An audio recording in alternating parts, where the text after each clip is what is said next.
28 Haziran 1389'daki Kosova zaferi, Osmanlı İmparatorluğu'nun Balkanlardaki yolunu açarken, aynı zamanda yeni bir döneminde başlangıcının da müjdecisi oldu. Bu zafer sadece askeri bir başarıdan ibaret değildi. Osmanlıların Avrupa'da kalıcı bir güç olarak yükseldiğinin güçlü bir işaretiydi. Yarım asır önce Anadolu'nun sınırlarında bir beylik olarak varlık gösteren Osmanlılar, yalnızca 50 yıl içinde Macaristan'ın kapılarına dayanmıştı. Bu olağanüstü yükseliş, Osmanlı İmparatorluğu'nun gücünü tüm dünyaya ilan ederken, Avrupa'daki geleneksel güç dengelerinin sarsıldığını açıkça gözler önüne seriyordu. Ancak bu fetihler, Avrupa'nın güçlü krallıklarını ve dini otoritelerini derin bir endişeye sürüklemişti. Osmanlı'nın ilerleyişi, yalnızca haritalardaki sınırların değişmesiyle sınırlı değildi.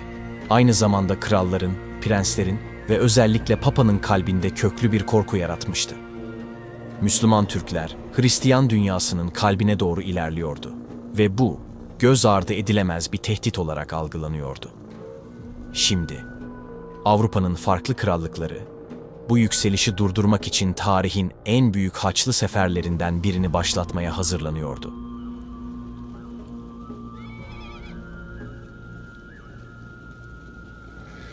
Bu karamsar tablo karşısında Osmanlı ilerleyişini durdurmayı savunanların en güçlü lideri Macar kralı Sigismund olmuştu. Sigismund'a göre Hristiyan dünyası harekete geçmez ve geniş çaplı önlemler alınmazsa Bizans, Bulgaristan ve Sırbistan'ın başına gelenlerin er ya da geç Macaristan'ı da beklediği açıktı. Ancak Sigismund, Türkleri yalnızca durdurmanın yeterli olmadığını savunuyordu. Osmanlıları Avrupa'dan tamamen atmak gerekiyordu ve bu da ancak birleşik bir Haçlı ordusu ile mümkündü. Bu düşüncelerle yola çıkan Sigismund, Avrupa'nın dört bir yanına elçiler göndererek Hristiyan ülkelerin desteğini istedi. Papa, Türk tehlikesine karşı Haçlı ordusu kurulması için vaazlar vererek bu çağrıyı destekledi.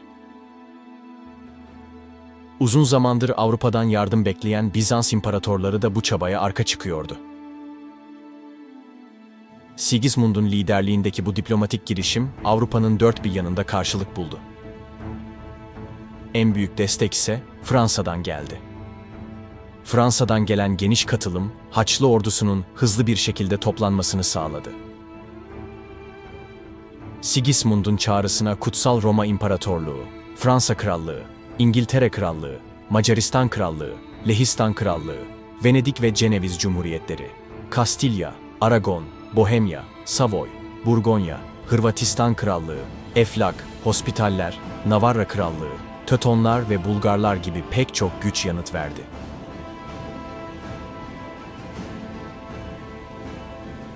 Bu ittifak, Haçlı ruhunun hala diri olduğunu ve ortak bir tehdit karşısında Avrupa'nın yeniden birleşebildiğini gösteriyordu. Macar kralı Sigismund'un kışkırtıcı çağrıları, Avrupa'nın dört bir yanındaki Haçlı birliklerini Macaristan'da toplanmaya yöneltti. Farklı milletlerden oluşan bu karmaşık ordu, Budin'de bir araya geldi. Batılı kaynaklara göre, Haçlı ordusunun sayısı 50.000'e ulaşmıştı. Bu devasa sayı, Haçlılar arasında büyük bir güven ve Osmanlıları Avrupa'dan tamamen atabileceklerine dair hayaller doğurmuştu.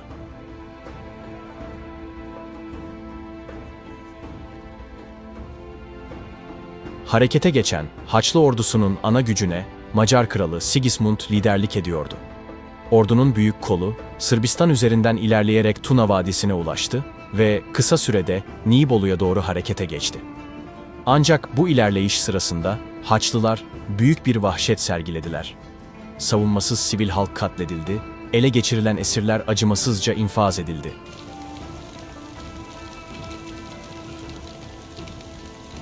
Bu sırada Neverkontu korkusuz Jean komutasındaki Fransız birlikleri Budin'den yola çıkarak Erdel üzerinden Eflak topraklarına ulaştılar. Burada Eflak voyvodası Mirça ile bir araya gelerek güçlerini birleştirdiler. Haçlı ordusunun farklı kolları Nibolu önünde birleşmek üzere hızla ilerliyordu. Nihayet, 1396 yılının Eylül ayı başında Birleşik Haçlı Ordusu Nibolu önüne ulaştı ve Osmanlıların kontrolündeki bu stratejik şehri kuşatma altına aldı.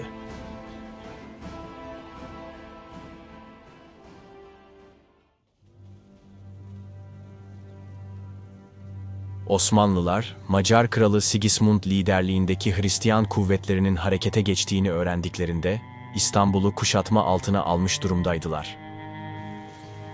Ancak Haçlı tehdidinin büyüklüğü karşısında derhal bir karar alınarak İstanbul kuşatması sonlandırıldı.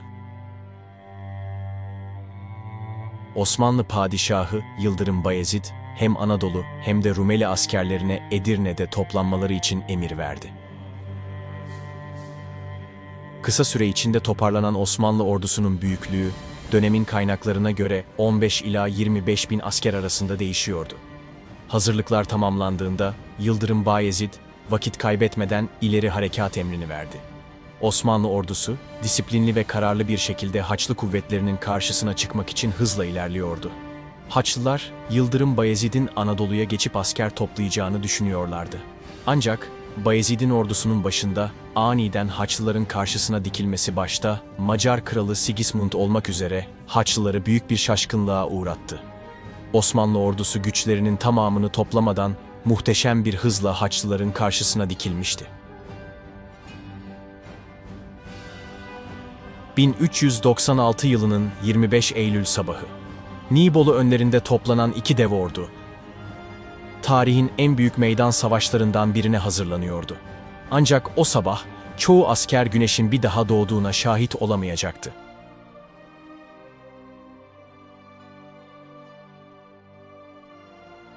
Osmanlı ordusu ön hatta hafif piyadeler yerleştirilmişti.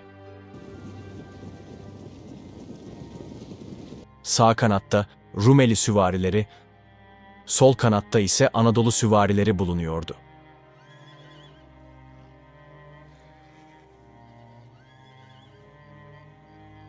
Ordunun merkezinde, savaşın en kritik anlarında devreye girmek üzere Yeniçeriler ve Anadolu piyadeleri yer alıyordu. Osmanlı ordusunun en büyük kozu ise gizli bir durumda bekleyen süvarileriydi.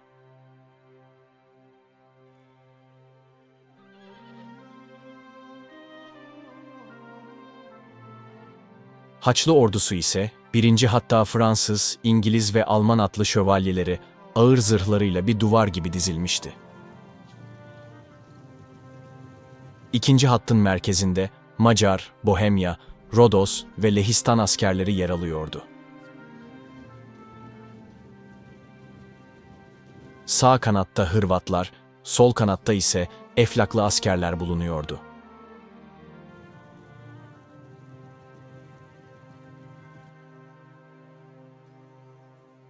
Haçlı ordusunun ihtiyat kuvvetleri ise Tuna Nehri ile Nibolu Kalesi arasına dizilmişti.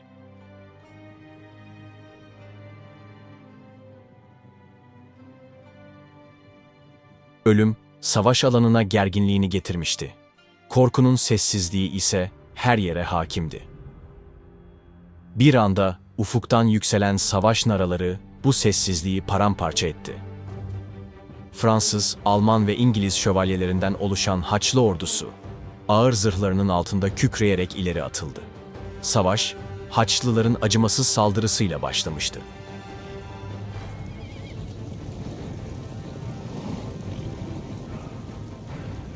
Toprak sarsıldı. Osmanlı hattına doğru koşan atların nal sesleri, bir fırtınanın yaklaşan uğultusunu andırıyordu. Şövalyeler, Azap askerlerinin savunma hattına çarptı. İlk darbe acımasızdı.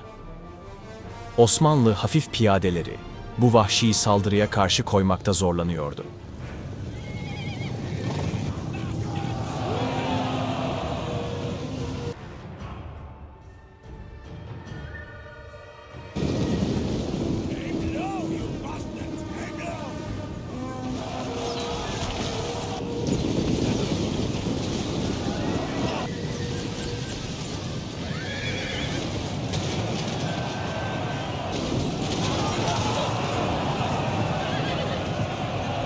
Çelik kılıçların çınlaması, kırılan kalkanların yankısıyla birleşirken meydan bir ölüm tarlasına dönmüştü.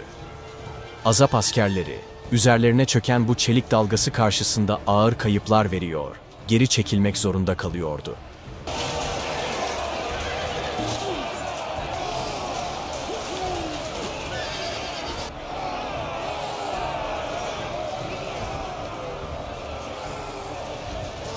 Fakat bu kaosun içinde kimse fark edememişti.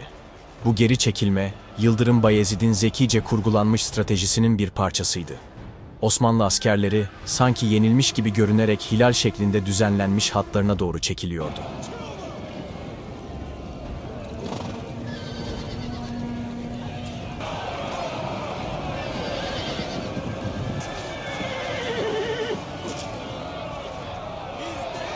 Haçlı şövalyeleri, Osmanlı direncini kırdıklarını sanarak zafer sarhoşluğu içinde daha da ileri atıldılar. Ne Kral Sigismund'un ilerlemeyi durdurun emrini dinlediler, ne de karşılaşabilecekleri tehlikeleri umursadılar. Fakat ölüm, onları fark etmedikleri bir yerde bekliyordu. Şövalyeler, önlerindeki tepeyi aştıklarında Osmanlı ordusunun gizlenmiş 3. hattıyla karşı karşıya geldiler. Ama tehlike bununla sınırlı değildi. Yerin altına gizlenmiş kazık hatlarına doğru hızla ilerlediler. Atlarını durduramayan şövalyeler, kazıkların arasına sıkışıp kaldılar. Şimdi, çelik zırhlarının ağırlığı bir avantaj değil, bir tuzaktı. O anda Osmanlı okçuları harekete geçti. Gökyüzü, bir anda güneşi kapatan binlerce okla doldu. Oklar, Haçlı ordusunun üzerine ölüm yağdırırken, meydandaki kargaşa dayanılmaz bir boyuta ulaştı. Kaçışan atlar, yere yığılan şövalyeler ve çaresizlik içinde yankılanan çığlıklar. Bu, Haçlılar için tam bir felaketti. Sonunda Yıldırım Bayezid, beklenen kesin darbe emrini verdi.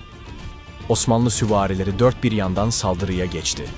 Şövalyeler, Osmanlı ordusunun kıskacında tamamen dağıldı. Kimisi öldü, kimisi ise esir alındı.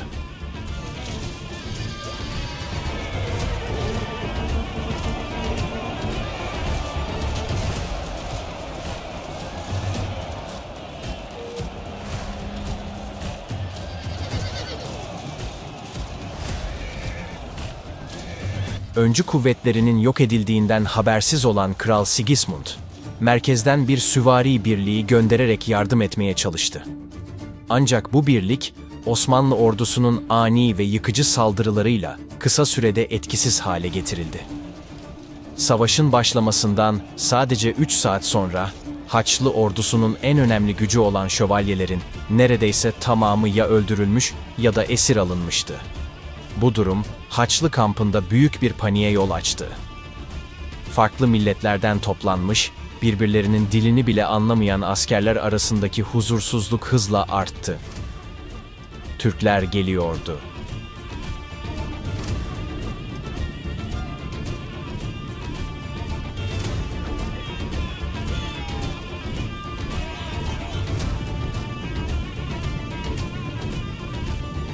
Psikolojik üstünlüğü ele geçiren Yıldırım Bayezid, Osmanlı ordusunun tamamını savaş meydanına sürdü.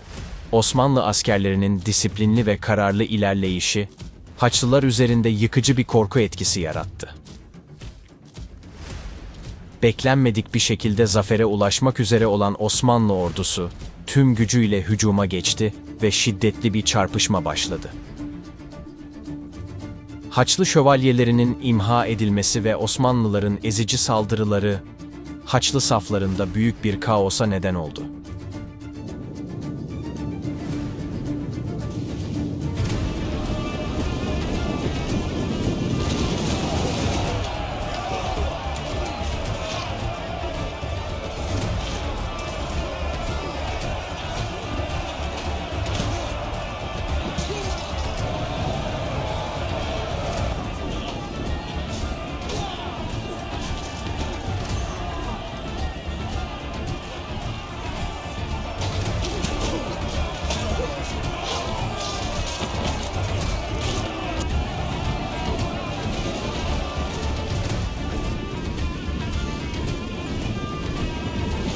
Eflak Voyvodası Mircea, savaşın bir bozgunla sonuçlanacağını anlayarak birliklerini hızla geri çekti. Onu, sağ kanat komutanı Stefan Laskoviç takip etti ve kendi birliklerini de savaş alanından çıkardı. Ancak Tuna Nehri'ne doğru çekilen Macar askerlerinin büyük bir kısmı, geri çekilme sırasında nehrin sularında boğularak hayatını kaybetti. Kral Sigismund ise kendisini kurtarabilmek için bir Venedik gemisine sığınmak zorunda kaldı. Savaş öncesinde ordusunun gücüyle övünen Sigismund, gemiye adım atar atmaz yelkenlerin hemen açılmasını emretti. Onun bu kaçışı, Osmanlı ordusunun zaferini kesinleştirirken, Haçlı ordusunun yaşadığı hezimeti ölümsüzleştirdi. Bu büyük zafer, Yıldırım Bayezid'in askeri dehasını ve Osmanlı ordusunun gücünü bir kez daha kanıtlamış oldu.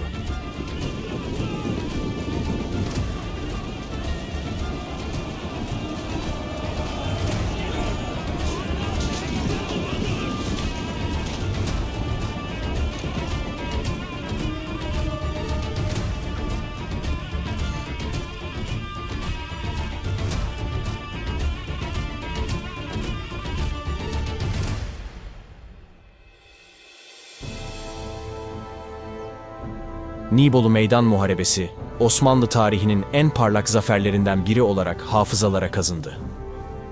Yıldırım Bayezid önderliğindeki Osmanlı ordusu ve bir miktar Sırp kuvveti, tam 20 Avrupa ülkesinin birleşerek oluşturduğu dev Haçlı ordusunu bozguna uğrattı. Fransız, Flaman ve Bavyeralı asilzadeler dahil, birçok Haçlı lideri savaş meydanında hayatını kaybetti.